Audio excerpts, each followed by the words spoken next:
आज की online classes में हम चर्चा करेंगे वर्क के बारे में। वास्तव में हमें लगता है कि हम जब पढ़ाई कर रहे हैं या अपने सिर पे कुछ बोझ उठाकर जा रहे हैं या रेलवे स्टेशन में सूटकेस को हाथ में पकड़कर चल रहे हैं, ट्रेन को पकड़ने के लिए प्लेटफार्म में ट्रेन के साथ साथ दौड़ रहे हैं, तो हम कुछ वर्क कर रहे हैं। वास्तव में वर्क दो तरह से होता है। एक तो वो वर्क जो हम डेली लाइफ में करते हैं और उसे हम वर्क मानते हैं, और एक वर्क अकॉर्डिंग टू फिजिक्स है। फिजिक्स में जिसे वर्क माना गया है उसकी डिफिनीशन कुछ अलग है। हम वर्क को दो पार्ट में बांट सकते हैं। एक तो वो वर्क जो हम डेली लाइफ में करते हैं, और एक वर्क वो जो actual according to physics work है। तो अकॉर्डिंग टू फिजिक्स वर्क क्या है, हम इस पर डिस्कस करेंगे। फिर हम ये डिसाइड करेंगे कि जो हम किताब पढ़ रहे हैं, मोबाइल देख रहे हैं, मोबाइल में कुछ टॉपिक्स पढ़ रहे हैं, मोबाइल में मूवी देख रहे हैं, कार्टून देख रहे हैं, तो हमें लगता है कि हम बताते हैं कि आज हमने बहुत काम किया। हम बैठकर 20 पेज लिख रहे हैं तो भी हम कहेंगे कि हमने बहुत वर्क किया। लेकिन फिजिक्स कहती है कि ये वर्क जीरो है, आपने कोई काम नहीं किया है। ऐसा क्यों? तो अकॉर्डिंग टू फिजिक्स सपोज हम मान लेते हैं ये एक प्लेन टेबल है, इस पे ये कोई ऑब्जेक्ट रखा गया है, यानी object is kept on it. इस पर 10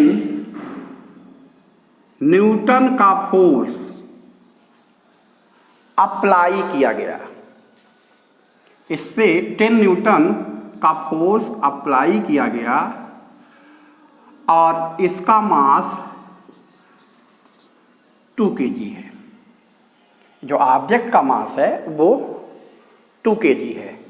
अब जब ये फोर्स अप्लाई करते हैं तो इसमें अगर डिस्प्लेसमेंट हो रहा है, ये ऑब्जेक्ट डिस्प्लेस होकर यहाँ आ जाता है, और ये डिस्प्लेसमेंट जो इसमें हो रहा है दैट इज, ये डिस्प्लेसमेंट जो इसमें हुआ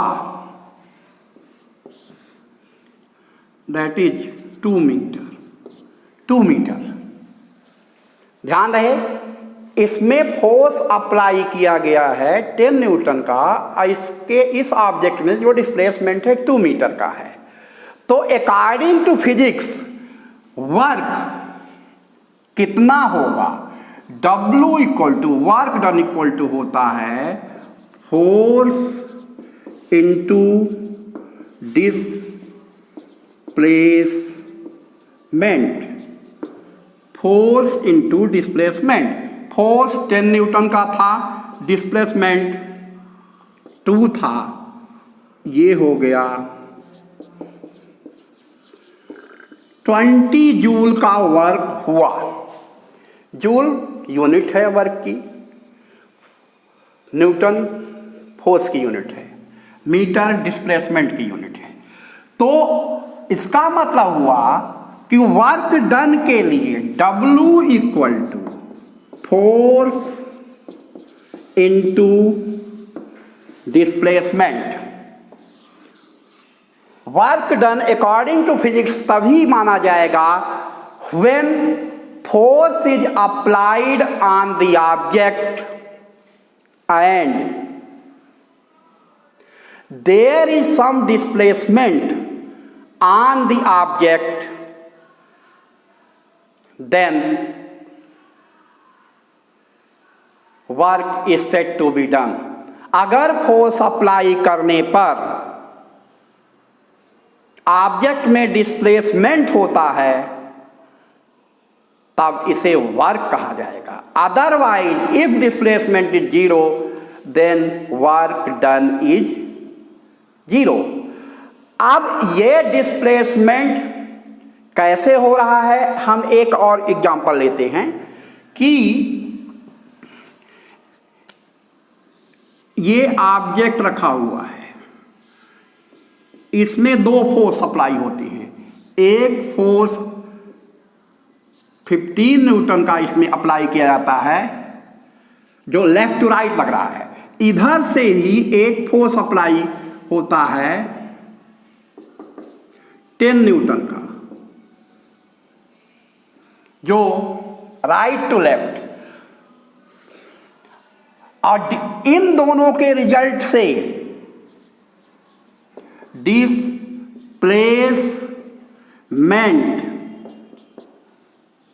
3 मीटर है। तो दो फोर्स है यहां F1 और F2। F1 की वैल्यू 15 न्यूटन है और F2 की वैल्यू 10 न्यूटन है। एंड डिस्प्लेसमेंट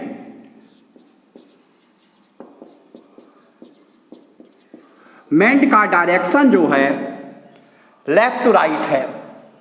तो अब दोनों फोर्सेस कितना वर्क कर रहे हैं हम ये कैलकुलेट करते हैं।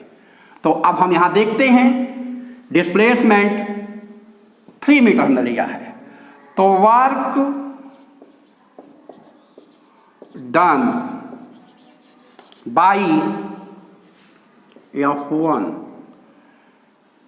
Equal to 15 into 3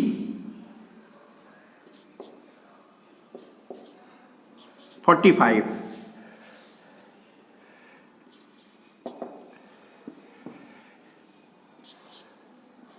Displacement is in the direction of force। अब इसमें एक चीज देखनी है कि जो F1 15 न्यूटन का फोर्स है वो वर्क डन 45 आ रहा है, और जो ऑब्जेक्ट का डिस्प्लेसमेंट है ये उसी डायरेक्शन में लग रहा है जिस डायरेक्शन में फोर्स अप्लाई हो रहा है। फोर्स का भी डायरेक्शन लेफ्ट टू राइट है और डिस्प्लेसमेंट भी लेफ्ट टू राइट है, इसलिए ये वर्क डन पॉजिटिव होगा। ये ध्यान रहे, ये वर्क डन पॉजिटिव होगा। अब वर्क डन बाई F2 जो हम निकालेंगे तो ये 10 न्यूटन का फोर्स है, डिस्प्लेसमेंट वही है, ये 30 होगा, 30 जूल वर्क होगा, but it is negative because displacement is not in direction of force, displacement is in opposite direction of force. In this way 2 points are concluded। अगर फोर्स अप्लाई करते हैं और वर्क डन जो displacement का direction है वो अगर force के डायरेक्शन में ही हो रहा है then work done is positive. If direction of force and displacement is different then work done is negative. अगर फोर्स हम लेफ्ट टू राइट लगा रहे हैं और डिस्प्लेसमेंट राइट टू लेफ्ट हो रहा है तो वर्क डन नेगेटिव होगा। तो वर्क डन पॉजिटिव भी होगा और नेगेटिव भी होगा। It depends on the direction of displacement and direction of force. If direction of force and displacement is same, then work done is positive. If direction of force and displacement are opposite to each other, then work done is negative. अब एक third example पे हम आते हैं। ये वाल है, यहां पे एक पहलवान खड़ा है और ये इस दीवार को गिराना चाहता है। फोर्स तो अप्लाई कर रहा है, वो यही कहेगा कि मैं काम कर रहा हूँ, मैं दीवार को गिरा रहा हूँ। वो लगातार काम में 7 घंटे लगा रहता है दीवार को गिराने में। दीवार को मैं पुश कर रहा हूँ, अब पुश करके दीवार को गिरा दूंगा। क्या ये दीवार में कोई डिस्प्लेसमेंट होगा? दीवार अपनी पोजीशन बदलेगी, वर्क तो होगा कि नहीं? तो उसके हिसाब से वो अपने डेली लाइफ में वर्क कर रहा है। लेकिन work done, W equal to force into displacement. W equal to उसने फोर्स तो अप्लाई किया है, लेकिन D is zero, displacement is zero, therefore work done is zero. एक पैसे का काम नहीं कर रहा है वो, चाहे वो 24 आवर्स लगा रहे उस दीवार को धकेलने में। तो फिजिक्स में वर्क डन का की मीनिंग अलग है हमारे डेली लाइफ में। हम किताब खोलकर स्टोरी पढ़ रहे हैं लगातार 8 घंटे, फिर अकॉर्डिंग टू फिजिक्स हम कोई वर्क नहीं कर रहे हैं। शुरू में भी हमने बताया था कि प्लेटफॉर्म पे हम अपना सूटकेस लेके दौड़ लगा रहे हैं, there is no work done because there is no displacement. हम अपने सिर पे गट्ठर लाद कर लकड़ी का 3 किलोमीटर चल के आते हैं, but according to physics work done is zero because there is no displacement at this case. Actually जब कोई भी व्यक्ति अपने सिर पर कुछ लोड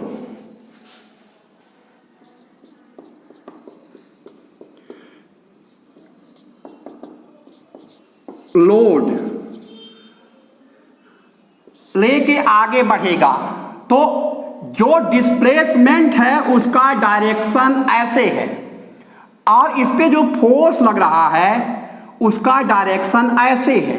मतलब डिस्प्लेसमेंट ये है, फोर्स का डायरेक्शन ये है, ये एंगल 90 डिग्री है। When force and displacement are at an angle of 90 degree then work done is zero. कोई काम नहीं कहा जाएगा। क्लास में टीचर स्टूडेंट्स को पढ़ा रहा है, लगातार पढ़ा रहा है, 4-5 पीरियड लगातार पढ़ा रहा है, लेकिन अकॉर्डिंग टू फिजिक्स अगर देखा जाए 1 पैसे का काम नहीं कर रहा है। Because work done is zero, displacement is zero. It means if there is no displacement due to application of force then work done is zero. यही बेसिक डिफरेंस है work done according to physics and work done in daily life. Daily life में हम खाना बनाते हैं, खाना बना रहे हैं, सबको खिला रहे हैं, बर्तन भी साफ कर रहे हैं, but work done is zero. उसकी कोई वैल्यू नहीं है। अगर अकॉर्डिंग टू फिजिक्स कैलकुलेशन किया जाए तो लगभग 90% वर्क जीरो हो जाएंगे, मेंटल वर्क भी जीरो हो जाएगा। It has no meaning according to physics. For according to physics work is said to be done when force is applied and there is some displacement that is in direction of force, then work done is positive. If displacement in direction of opposite direction of force then it is negative, वो तो zero से चला जाएगा। जिस direction में अगर हमने force जैसे हमारा फोर्स का डायरेक्शन ये है, डिस्प्लेसमेंट यही है, तब तो वर्क डन पॉजिटिव है। अगर फोर्स हमने इधर अप्लाई किया और डिस्प्लेसमेंट इधर हो रहा है, then according to physics work done is negative. वो जीरो से भी कम में चला जाएगा, निगेटिव हो जाएगा, मेरा फोर्स अप्लाई करना बेकार हो जाएगा। और अगर फोर्स और डिस्प्लेसमेंट के बीच जो एंगल है वो 90 डिग्री भी आ गया तो वर्क डन जीरो हो जाएगा। ये सारे पॉइंट्स अगली क्लासेस में आपको ध्यान रखने होंगे। नेक्स्ट क्लास में हम वर्क यूनिट्स और एनर्जी के बारे में डिस्कस करेंगे।